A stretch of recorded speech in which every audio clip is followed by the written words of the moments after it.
Assalamualaikum warahmatullahi wabarakatuh. Selamat pagi, siang, sore, dan malam.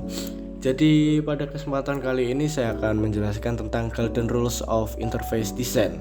Jadi apa sih Golden Rules of Interface Design?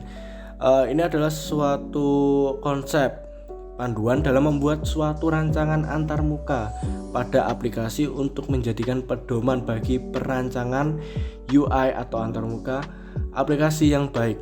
Jadi konsepan ini ditemukan oleh Ben Shneiderman dan dikembangkan untuk menghasilkan desain yang bagus, lebih produktif dan meminimalisir frustasi pengguna. Tapi pada zaman sekarang konsepan ini dianggap sudah jadul karena konsepan ini ditemukan pada saat mobile itu belum dikembangkan. Tapi masih ada beberapa orang yang menganggap kalau ini adalah suatu konsepan dasar dalam membuat antarmuka pada sebuah aplikasi. Lalu dalam Golden Rules of Interface Design sendiri ada 8 konten yang tercantum. Yang pertama ada strive for consistency, kedua cater to universal usability, lalu selanjutnya over informative feedback, lalu design dialogues to yield closure, lalu prevent errors, yang selanjutnya permit easy reversal of action, lalu support internal locus of control, yang terakhir reduce short term memory load. Jadi untuk studi kasusnya sendiri saya akan menjelaskan pada aplikasi mobile yaitu Galaxy Store yang dikembangkan oleh Samsung. Pada konten yang pertama, strive for consistency. Jadi konsepan ini adalah konsistensi pada halaman suatu aplikasi atau aplikasi yang masih berhubungan dengan yang lain. Jadi contohnya adalah icon dalam satu halaman. Untuk contoh yang salah adalah halaman yang terdapat ikonnya itu tidak konsisten. Jadi ada yang model seperti fill, ada yang outline saja, dan yang benar adalah seperti ini. Lalu pada contoh dalam aplikasi Galaxy Store, icon-iconnya sangat konsisten dengan model yang sama, bisa dilihat pada kolom ini. Lalu pada konten yang selanjutnya ada cater to universal usability. Jadi konsepan ini adalah perancangan antarmuka aplikasi dengan memperhitungkan jenis variasi seperti perancangan shortcut untuk mempermudah akses para user. Ini bisa dilihat contohnya pada aplikasi-aplikasi pada desktop atau PC ya. Jadi biasanya dengan menekan pada keyboard seperti Ctrl Z bisa melakukan undo, copy itu dengan Ctrl C, dan untuk aplikasi mobile sendiri bisa dilihat pada kolom ini. Jadi untuk shortcutnya mungkin adalah pintasan. Jadi fitur seperti ini untuk mensortir jenis-jenis aplikasi apa saja yang ada pada Galaxy Store sendiri. Seperti ini game yang terbaru, lalu ada yang pre-register, dan ada game yang masuk dalam kategori top charts. Oke, selanjutnya pada konten yang ketiga ada over informative feedback. Jadi ini adalah fitur yang menunjukkan menu utama yang sedang diakses oleh pengguna. Fitur ini harus bersifat feedback yang informatif. Jadi contohnya seperti ini. Yang salah adalah seperti downloading. Jadi tidak ada keterangan apapun. Dan jika dilihat pada aplikasi Samsung sendiri ini ada contohnya seperti installing, lalu ada indikator seperti pause atau cancel untuk menjeda dan membatalkan updates atau installing suatu aplikasi ya. Nah, di sini di aplikasi ini sendiri ada indikator seperti persentase keberhasilan atau tidaknya suatu aplikasi dalam installing. Cuman di sini saya lupa untuk men-screenshotnya.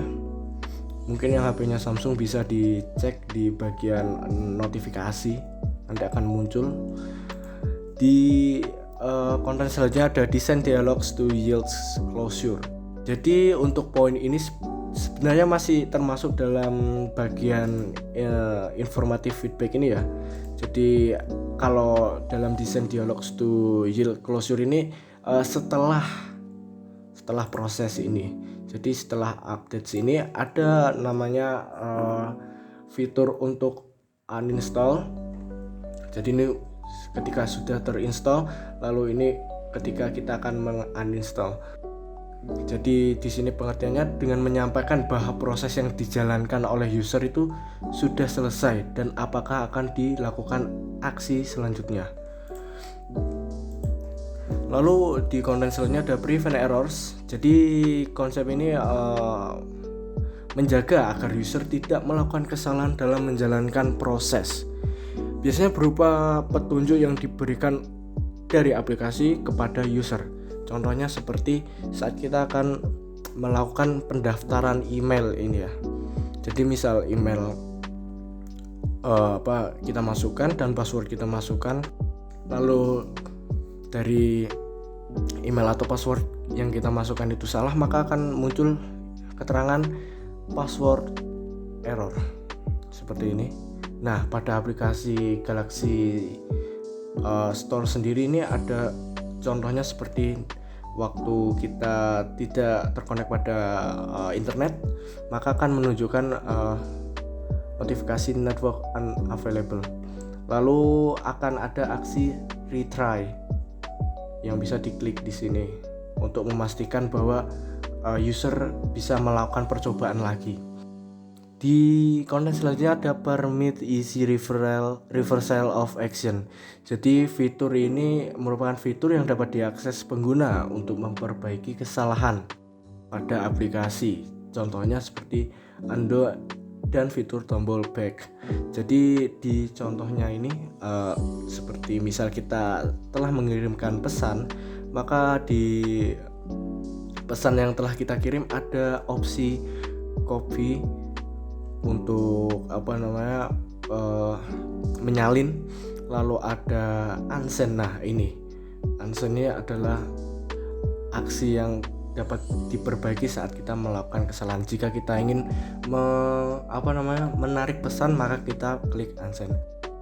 Oke.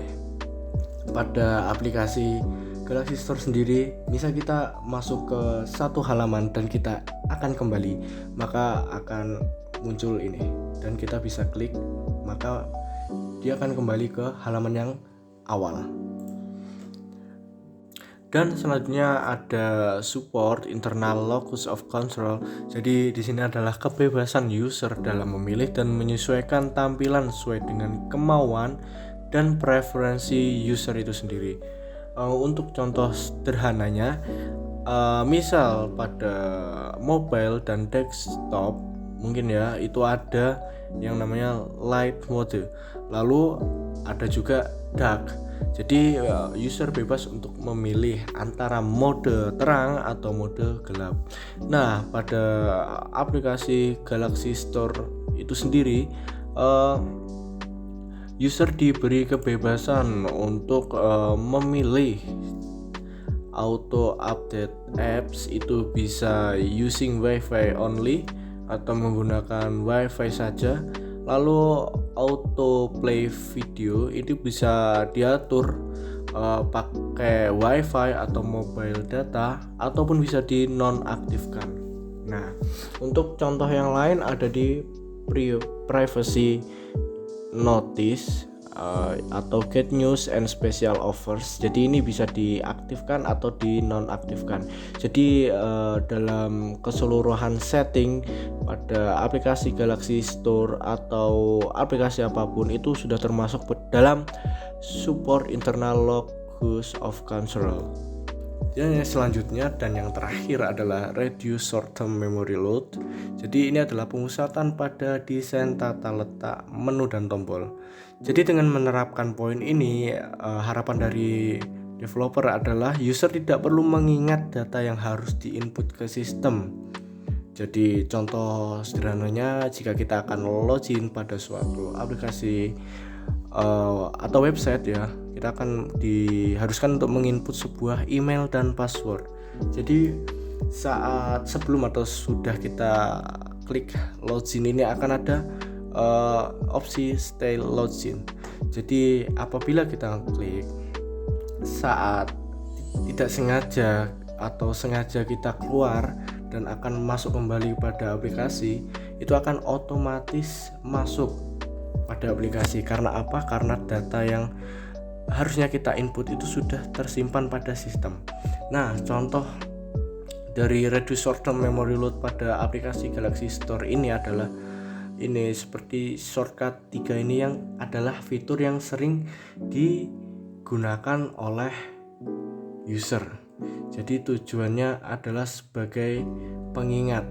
3 opsi ini adalah pengingat pada aplikasi Galaxy Store dan menjadi fitur yang sering digunakan. Jadi tidak perlu kita jabarkan aplikasi apa saja.